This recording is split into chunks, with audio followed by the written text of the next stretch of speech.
What's up, everybody? It is the Orange and Black Insider / the Cincy Jungle postgame show. And wow, what a result. What a thriller by the Cincinnati Bengals in Jacksonville, taking on the Jaguars, who were vying for the top seed in the AFC playoff picture. The Bengals come in battered, their top cornerback, or one of their top cornerbacks, however you want to view it, freshly placed on IR, and Cam Taylor-Britt. Of course, Joe Burrow on IR, backup quarterback Jake Browning coming off of an performance against the Pittsburgh Steelers. So not a lot of faith from a lot of folks about the Bengals going in there. And number one, keeping it overly competitive. And number two, coming out of there with a win. But that's just what they did. That is just what they did. The Cincinnati Bengals prevail in overtime against the Jacksonville Jaguars, 34-31. And I've got so many thoughts, so many different things that we need to talk about tonight. I know it's late for a lot of you. I appreciate there are a number of you joining us live on a number of different platforms. I appreciate it. I'm Anthony Cosenza, contributor over at cincyjungle.com, one of the hosts of this show. And if you're new here, awesome. Welcome. Been around these parts for a while. Good to see all of you, and hello to all of you in the chats, whether it's on the Cincy Jungle Facebook page, whether it's in our YouTube chat, or on Twitter in the spaces. I don't know if you can leave comments or not, but hey, whatever. We'll be there. But good to see all of you. Good to hear from all of you, and keep those comments rolling. We'll kind of scroll through a bunch and maybe get to a couple questions if we can, but man, what a game. And here's the thing with it. I know last week was there was an air, a little bit of hope, because that game was competitive against a Steelers team that was vying for a playoff spot in its own right. So there's a little bit of hope that you're like, man, they really lost that game one possession. Yeah, kind of got away from it at the end a little bit, but they were in that game for the most part, and you kind of felt like, man, there's just one or two, couple of plays where you go, man, that game would have been different. They lose that one to the Steelers, and you go, okay, maybe it's just not meant to be. Maybe they are going to lose out the rest of the year here, and maybe that's for the best. That was kind of the prevailing sentiment. And they came out against this Jacksonville team, a much better Jacksonville team than that Pittsburgh Steelers team. And they didn't back down. They didn't shy away from anything. They did a lot of things play calling wise. I think we can kind of tip our cap this week. There were still some questionable moments in this one, but far fewer. And I think you saw a play design that was far more catered to Browning's strengths this week as opposed to last week. I think they kind of said, well, we didn't really water down the playbook. We gave them basically the Burrow playbook, and here you go. There were some elements of that this week, but there were other elements that allowed the Bengals to be more efficient on the ground in the run game. Chase Brown had some nice runs and nice plays for the Bengals this week. Joe Mixon, the same. And yeah, there were still the handful of plays where you go, maddening screen pass play, setting up the running back screen that goes for a yard, right? The Tyler Boyd interception that, almost led to the momentum snowballing out of control against the Bengals. And then, of course, the other pass play earlier where Chase was throwing a ball and it netted -7 yards back to Browning. there's a really funny graphic on ESPN. I mean, I don't remember exactly the stat line at the moment in time that they put it up there, but essentially they showed Jake Browning's stat line, which was, hyper efficient touchdown, no turnovers, that sort of thing. And then they showed, Chase and Boyd, and it was, 0 for 2, -7 yards and an interception. So it was kind of a funny dichotomy there. But at any rate, the Bengals come out victorious. There were times in this game where you go, man, they really actually could have taken this one away from the Jaguars earlier. I mean, yeah, the Chase -7 yard pass play on that drive that set up the long field goal that doinked off the crossbar from Evan McPherson. And, I mean, there are a couple of other opportunities. The fumble late in the game by CJ Beathard, where you go, man, that was kind of going right towards DJ Turner, who had a pretty good game, by the way. DJ Turner, all in all, I mean, there were some sketchy moments, but there are a lot of good plays by DJ Turner. I think really as a rookie corner being thrust in a bigger role than you maybe expected for him right away. I think overall he's playing better than expected. So, you have him making some plays, Battles in there making some plays. Dax Hill kind of had a rough one, but still in there making some plays. And the Bengals, they let up some runs late. Did their defense that you wish they didn't, but for the most part, they were pretty stout on important short yardage situations. I mean, there was a couple of third down stops and, really kind of forced them to do some things on fourth and short that Jacksonville didn't, expect to happen. And of course, the prevailing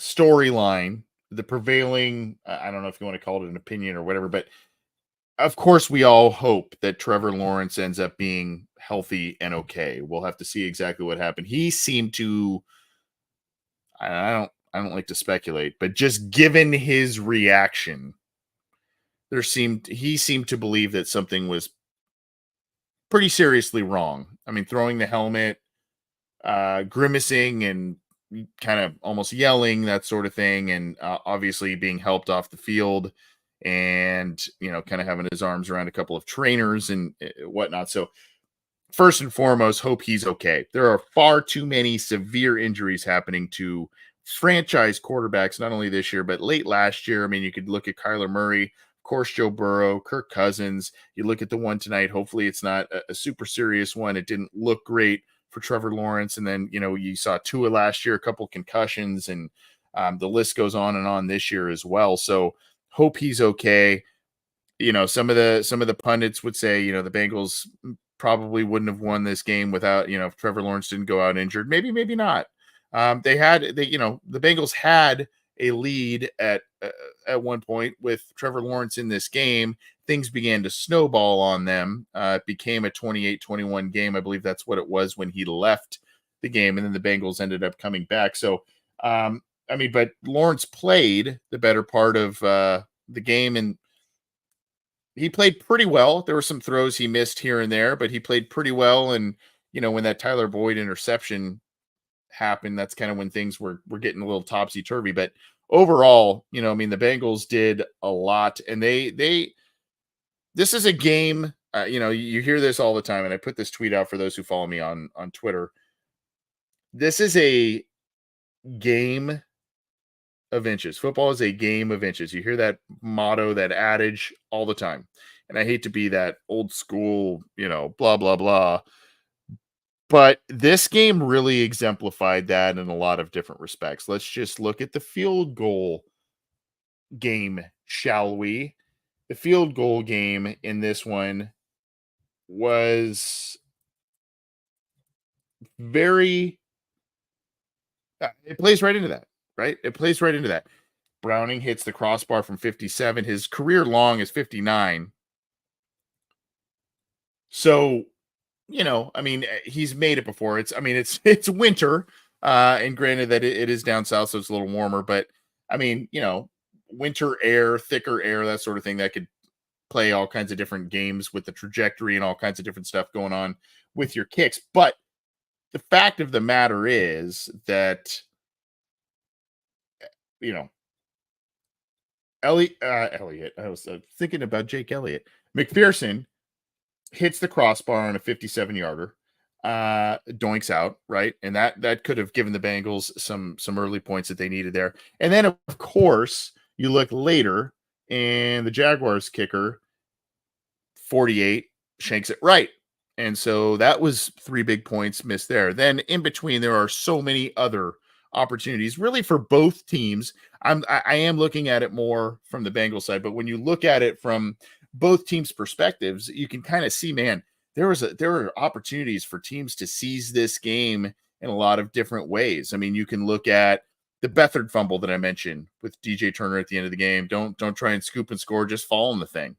And granted, there was there was a Jaguars player there that kind of obstructed him a little bit. So I don't want to, but the point remains, right? And then you look at a couple of penalties that were called, one on each team, where you go, man, there was an illegal contact against DJ Turner. We go, that was phantom late in the game. And then there was a hold on Sam Hubbard where Sam Hubbard really sold that. And I did see a hold on that a bit more than the illegal contact, but we've seen worse holds as you watch the replay on that ended up being a completion down the field at the 1 yard line to Ridley late in the game. So, you look at that and you go, okay. You look at the Bengals converting on that last overtime drive, Joe Mixon getting that 3/4 of a yard on a 3rd and 4 inches. And of course, the review on the play with Jamar Chase getting the catch, and it was moved back to a 3rd and 1.5, and then it ends up being a 3rd and 4 inches. Big play. It was the right call, I think. I mean, that the heel was out. They had initially ruled that the heel was out, and then it ended up being, hey, that's not what's happened here. So they moved it up, and I think that was kind of the right call. And then of course, there's just the muffed punt by the Jacksonville rookie wide receiver that he ended up falling on. Marcus Bailey was right there, just couldn't, he was just about a step, and it's not a fault of his by any means. It just happened to be that the way that the ball was muffed, the return man was able to fall on it right away. Dax Hill getting his hands on the interception in the end zone and it just popping into that same wide receiver's hands for a touchdown after it was seemingly secured for an interception. It's wacky what little milliseconds, what little short yardage can mean in this game. And it's such at times a lame cliche, a lame motto that football is a game of inches. And I get it, but there are times in games like this where you go, man, it's true. It's true. So I mean, good week for the I told you so's, T Brookie. Good week for the I told you so's. I like it. I kept telling people to give Jake more than 1 week. Everyone was crushing him, and Zach and the organization. It was his first career start. So that's why last week when I came on the air and did the postgame show, I wasn't ready to, sit here and blast. There are questions. Can Jake Browning survive in this league and carry you to at least a couple of wins the rest of the way, make it competitive the rest of the way? Is Zach Taylor going to change the way he is calling plays to better suit the new quarterback? I think Troy Aikman made a really good point in the telecast this week, and it may or may not be exaggerated, but he basically said that Zach Taylor has basically had to formulate 3 different offenses this year alone. And here we are in week 13, right? 3 different offenses. The offense with Joe Burrow and his calf injury, what he could and could not do there. The offensive system with a healthy Joe Burrow and what he could do then, and the nice win streak you saw there. And then, of course, another offensive system to a backup quarterback that has some similarities to Joe Burrow, some similar strengths, maybe even weaknesses as Joe Burrow. But, again, it may be a little bit exaggeratory, but I do buy into that a little bit. I think there have been 3 offensive systems that the Bengals have had to implement this year based on quarterback injuries, quarterback situations. And so here we are. The Bengals are now at 500, 6-6, in a weird AFC. Weird. AFC. The Bengals just beat the Jaguars, who are vying for the top seed in Jacksonville. Okay. The Chiefs just lost to a wildly inconsistent Packers team. Maybe they're starting to find their footing, though. They've had a couple of nice wins the past couple of weeks. But still, a wildly inconsistent Packers team. They lose to them. Baltimore seems to be, I guess, the best of the bunch, but who knows what would have happened with them if Burrow was healthy on that Thursday night and played that full game and continued to play this season, right? The Chargers are a mess. They're under 500 with a healthy Justin Herbert and scored 6 points on Sunday. The Bills are pretty good, but the Bengals already beat them.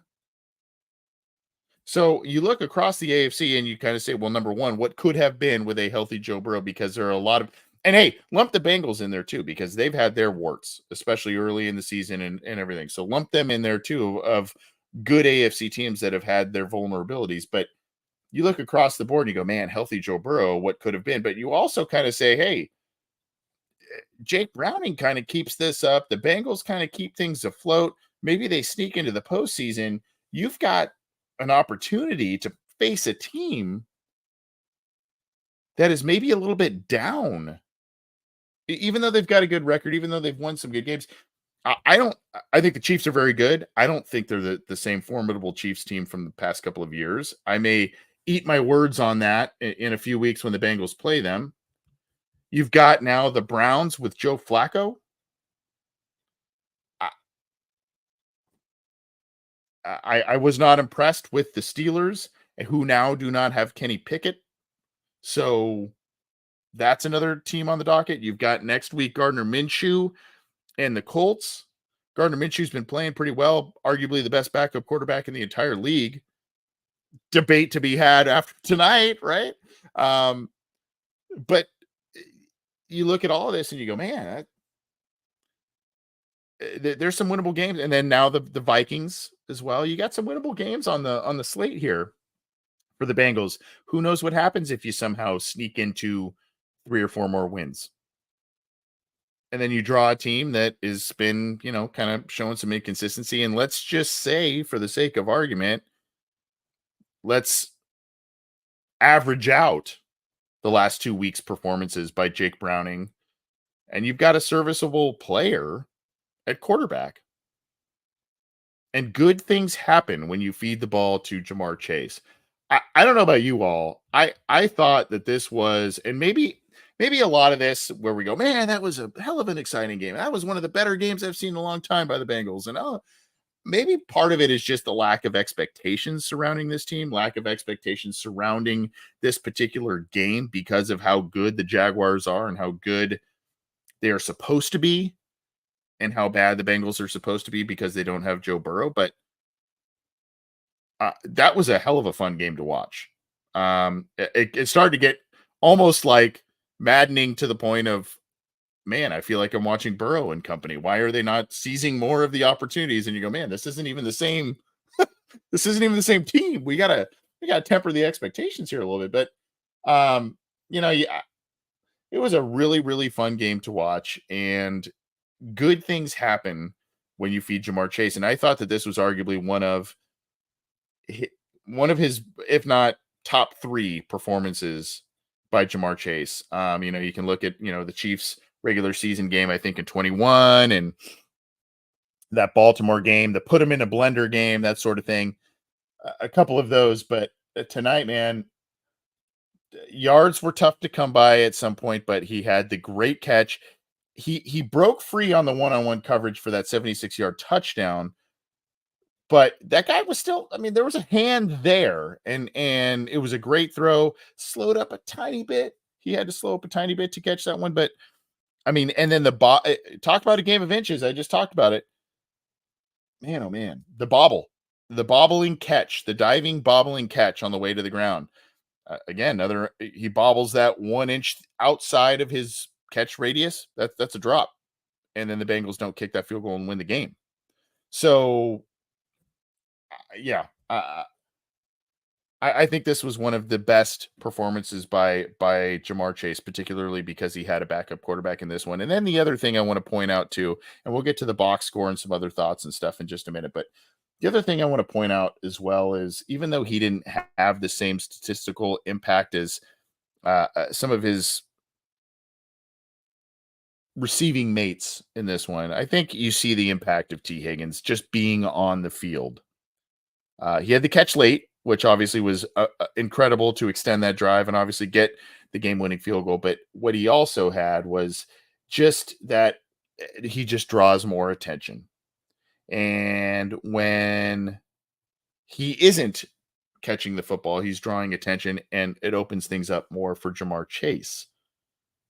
And then inevitably, when teams go bracket him, you can kind of find some things in the shorter middle parts of the field to extend drives to T. Higgins. So I know it's been a frustrating year, not only for him, I'm sure he's frustrated with how this year has gone for a number of different reasons. I know fans have been like, man, T, but he's great. And when he's out there, even if he's not putting up numbers in the stat column, he affects the game in a big, big way. And I think that that is worth a big contract, whether that is a franchise tag, whether that is a long-term one, we'll see. But I think tonight also pointed to that a bit, that his impact can't be denied. Seeing a couple of other things here. Les Hernandez, Chase Brown has some moves. Loved what he did. We'll talk about him in just a second. Bengals Army, good to see you. Who day? See what a wild ride at this point. Bengals Army, go check out their podcast too, their YouTube channel. Great gang over there that do some great work covering the Bengals. So appreciate you. It's Dusty who I believe heads up that one. So go check out that great show. Good to hear from you, Brandon Hoodair 85. Are we still talking playoffs? Maybe not Jim Mora voice playoffs, but anyway, I mean, they're in there. They're in there, and it's 6-6. I think Buffalo was 6-6. They have leapfrogged Buffalo for being in the hunt because they have beaten Buffalo. But you also look back a little bit to a couple of those games, like the Titans game early in the year, and you go, oh man, if only you could have just taken care of that one. But hey, again, you've got a wild card of a Browns team, you've got a wild card of a Steelers team, and no pun intended with the wild card talk. And then of course you have the Vikings. So there's 3 winnable games right there. You do have the Chiefs. You have the Colts coming up this week. I mean, they have a winning record. They're playing some decent football, but I mean, that's not, I wouldn't say they're world beaters at this point. I don't want to eat crow next week, but that on paper you've got now, based on what you put forth and who you beat this evening, you've got about 3 or 4 more winnable games if you're the Cincinnati Bengals. And at 6-6, that puts you close to that double-digit win range if you take care of all of those. It's going to take a game plan. It's going to take, I don't know if it needs to be a world-beating performance like Browning put forth this evening, but it's going to take good and solid performances and more seizing of opportunities that come your way, like scooping up that Beathard fumble, like jumping on that bobbled punt. Let's just say it took an extra bounce, that sort of thing. But it's going to take stuff like that for you to sneak into the playoffs, and then who knows from there. And I know a lot of people were on the bandwagon of let's get the high pick, let's lose out, let's get the high pick. I get that is better long term, potentially, especially if you strike on a big player. But I feel like this is just, if you're able to maintain competitiveness, if you are able to maintain, if you're able to be in the hunt at the very end here, that's also good long term. That's good for the team morale. That's good for team psyche. That's also good for wooing potential free agents coming in here. And hey, I mean, another big milestone that Zach Taylor has conquered in primetime. And that is a road primetime game, or road Monday night game since 1990. The Bengals haven't won. Here you go. And so you can knock Zach Taylor, the play caller, if you want. You can knock him for other things, But the fact of the matter is he wins in prime time. He wins in prime time with backup quarterbacks, and he knocks down these dubious milestones that bad Bengals teams have built up over a long period of time, and he knocks them down. So again, you can be critical, and there are things to critique for sure. But I think this is a good assessment right here by James Bartley Lisk on Facebook. Zach mostly called a good game, but does have a tendency to forget what has worked. A lot worked tonight, other than the stupid gimmicky plays. I think if I'm just to give my 2 cents on it, and I would like to hear what he has to say about it. I think they almost felt like, man, we got to get weird, right? We got to throw something that they're not expecting. We got to do something different. We got to get really crazy because last week we just hit too many stalls, and I don't think that they expected that the regular plays or the normal plays would be clicking as effectively as they were, particularly early in the game. There were some stretches late where they again stalled out, but I think that's to be expected in some regards with a backup quarterback. So I think that's a good assessment though by James. Talking, I think it was overall pretty good. I, I also there's a fine line to walk between, hey, this didn't work or this did, and when do we bail on this type of mindset? When do we not? But I think if you're saying, man, this is you see a couple of those plays, you go, yeah, this just isn't. These trick plays aren't working. Let's just try and line up and do our thing a little bit more. I think they would have been better served, but you learn and maybe you gain some confidence from this one, and you're able to say, let's move on. Let's call some more standard plays here going forward. Austin Milgram with the big shot here. We will win the next 2 games, and we got a game against Kansas City. We know a playoff setting. Okay.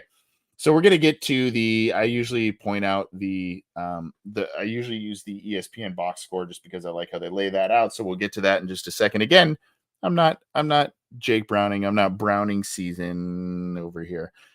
My name's Anthony. In case you are new here, welcome. We got a lot of live viewers. It is late for some of you. Not so late for me. I'm on the West Coast, but it is late, and we've got a ton of viewers, so a lot of people excited about this win. Thank you for tuning in. If you are new here, this is the Orange and Black Insider Bengals podcast, part of the Cincy Jungle Podcast Network. You can subscribe to our YouTube channel. Down on that corner there by the Cincy Jungle icon, there is an Orange and Black Insider Show icon. Click that to subscribe. Click the bell to be notified when we go live, when new content is available. Give us a thumbs up on the video if you like what we're doing. We got we like new peeps. We like our regulars too. So we appreciate the support. And of course, go to cincyjungle.com for all your news, opinions, analysis, podcasts, etc. We've got a number of other great shows on the podcast slate in which you can get on their respective YouTube channels. Or if you like the audio side of things, our show and those shows are available on all of the major audio streamers: iTunes, Stitcher, Spotify, Google Podcasts, iHeartRadio. All of the major ones, we are there. Check it out. I think we're on Amazon Music now, potentially, and other stuff. So go check it out. Go subscribe. Leave us a review there too if you can. Appreciate it. Let's get to, and before I get to ESPN, I want to give a shout out. I usually try to do this, but I'm going to pin this real quick. This is a story from Ben Baby, and Michael DeRocco as well, but Ben Baby does a great job covering the Cincinnati Bengals for ESPN. I'm going to try and not let that video load there, but I'm going to pin this article here so you can go check that out. Give him credit because he does great work there. He's been kind to us on this show and has come on to chat some Bengals with us over the years too. So want to give him a shout out since we are going with the ESPN box score that I'm going to show you here in just a second. Man, you're gonna like some of the. I'm telling you, if you didn't know the stat lines here, you're gonna like some of this stuff. This is good stuff here for the Bengals, and quite a bit of a stark difference from last week. So here is the box score. We'll get to this, and you know what was refreshing this week for me, at least, was last week it was like, yeah, the game was close. But when you looked at the total yards, you looked at a lot of different things. You're like, man, Steelers still kind of dominated. I mean, it would have taken a couple of fluky plays, et cetera, for the Bengals to kind of come through with that one. This week was not that way. The Bengals were toe to toe, if not better. I think at one point the Bengals had about 400 yards of total offense to the Jaguars 299 late in the game. So I mean, the Bengals were holding their own, to say the very least. And of course, the big notation here is at the top what Jake Browning did against the Jaguars. Now, there's another talking line, and it is down the road, and it will take performances like this and or close to it over the next handful of games from Jake Browning. But there is another good, we can talk about, oh man, if they lose out and they get the high draft pick, well, what if Jake Browning balls out and plays well, and you've got yourself a situation where teams are just, was it Matt Castle and, oh gosh, who was the guy that bounced around? He was on the Packers and he bounced around to the Seahawks. Can't remember his name right now. Regardless, what if he becomes kind of a commodity, and you get Burrow back healthy next year, and Jake Browning, who's put up a good audition for himself as a pro, becomes a trade commodity. One of the best case scenarios here is if the Bengals remain competitive, Jake Browning plays well and ends up becoming a guy that's coveted around the league. And then that's where you kind of rein in a little bit more of some draft capital. But let's not put the cart before the horse here, and let's just enjoy this one here. 32 of 37. Now, a lot of those completions, yes, were swing passes and wide receiver, bubble screens and all that kind of stuff. I get it. They didn't travel a bunch, but there were a lot of other throws that were pretty impressive. The one to Trenton Irwin, I thought, was really impressive. The bobble one, even though it was a contested throw and a great play by Chase, I thought that was still a pretty solid throw. Good throw down the sideline on the one-on-one for the 76-yard touchdown. Regardless, 354 yards passing, the most by a Bengals quarterback this season. Granted, he had almost 5 quarters to do so.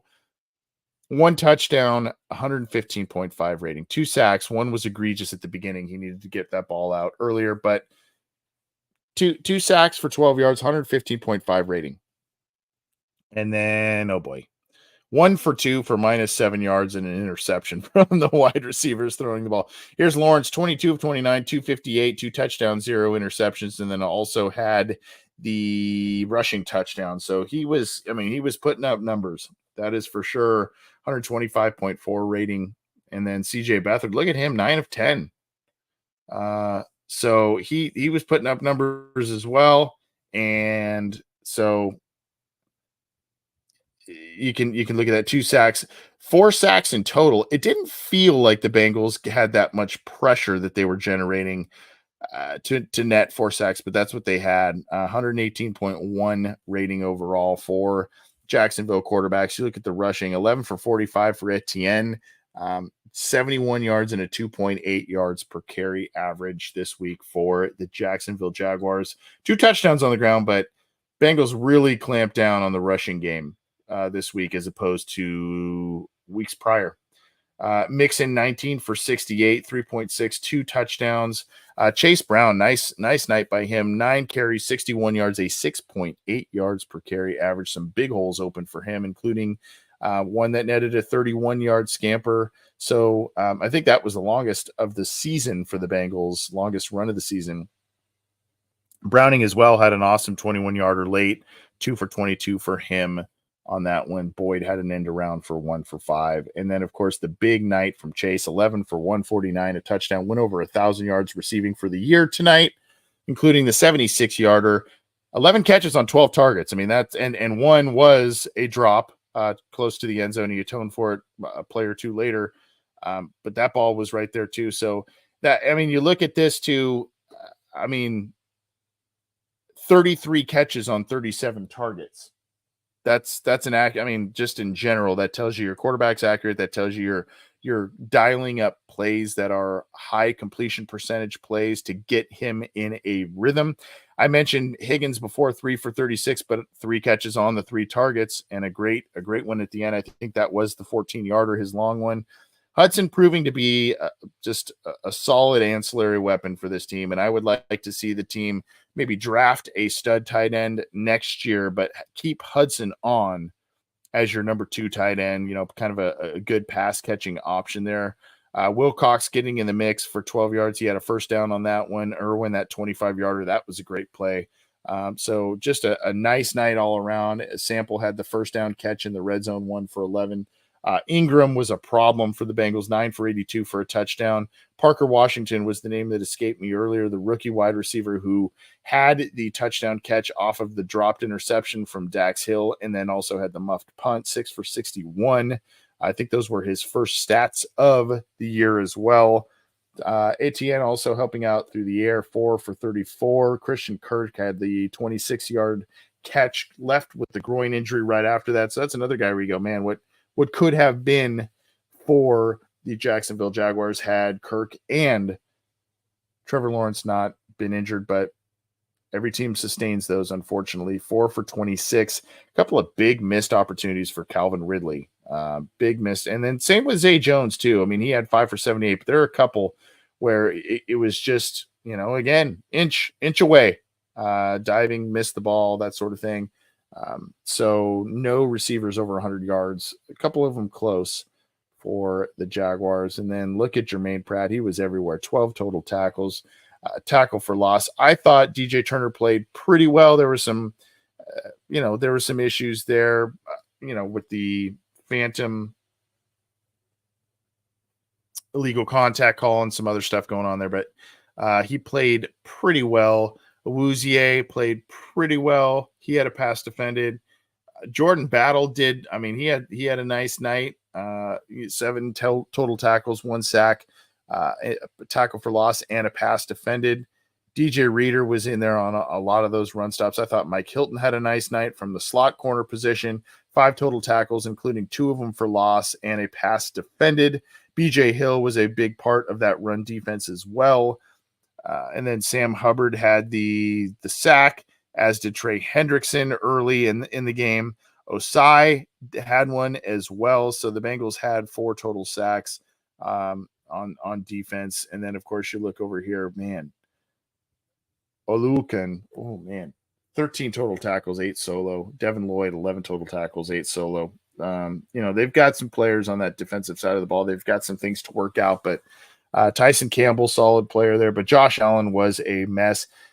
Let me rephrase that. Josh Allen was a freak and provided a mess for the Bengals offense. 1.5 sacks and a pass defended, 2 quarterback hits. There was 1 sack where he just came completely free off the edge. And so the Bengals need to start. The same thing happened last week against TJ Watt. So they need to figure out in their scheme.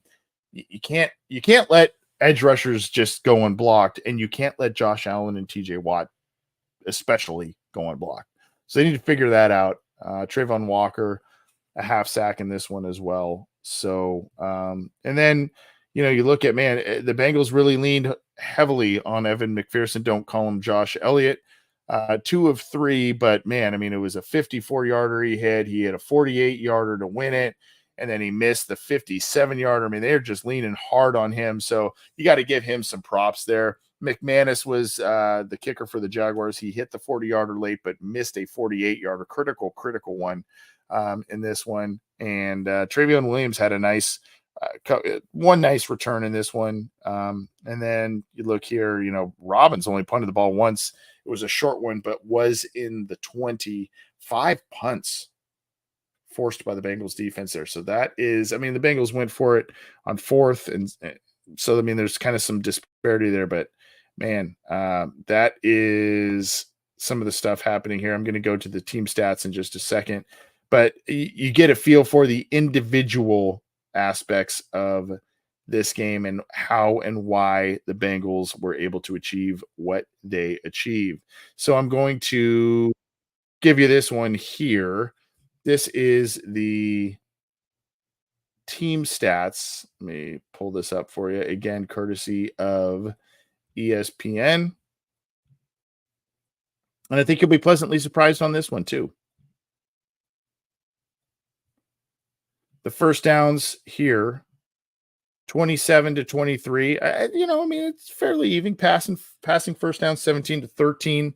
Rushing first downs 8 to 9 in favor of the Jaguars on that one. First downs from penalties, 2 for the Bengals, 1 for the Jaguars. 8 of 14. So the Bengals were slightly better on third down. The Jaguars were 6 of 15. Bengals were 1 of 2 on fourth down. Jaguars were 2 of 2. Bengals ran just a small handful more of plays, 72 to 68. Here's the yard differential, though. 491 to 376 net yards. That's substantial, especially on the road and backup quarterback. So you like that one. Again, 12 to 11 drives. Bengals had that last one there. Look at the yards per play, 6.8 for the Bengals, 5.5 for the Jags. So that's a big difference. Passing was pretty even. And then, of course, you've got, pretty high completion percentages for both teams, 33 of 39 and 31 of 39 for Jacksonville. And then, of course, rushing yards. Look at this, 156 yards on the ground, 31 carries for the Bengals. That's what you wanted. And you got 156 out of it, 25 for 71, 5 yards per carry for the Bengals in this one. And the Bengals were 3 of 3 in the red zone. Did have 6 penalties for 35 yards, 7 for 55 for the Jags, and then pretty even on the play, the time of possession, 34:03 to 34:12. So a lot of stuff that's pretty close. A lot of stuff that you could say, that's kind of a coin flip in terms of how that game probably ended up. And then, of course, you look at the total yards and the yards per play.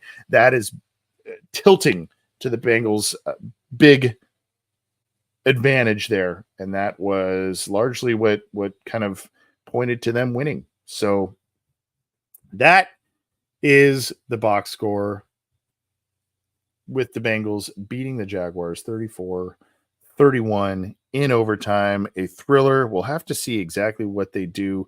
One of the things, just to kind of close up, one of the things I was interested in seeing was how the Bengals would respond to that Tyler Boyd interception subsequent touchdown allowance by their defense. And, initially, of course, they allowed that touchdown. I go, okay, here you go. This is probably where you folded up, backup quarterback. And you go, okay, here's Jaguars, playoff team, et cetera. And granted, Jaguars lost their quarterback not too long after that.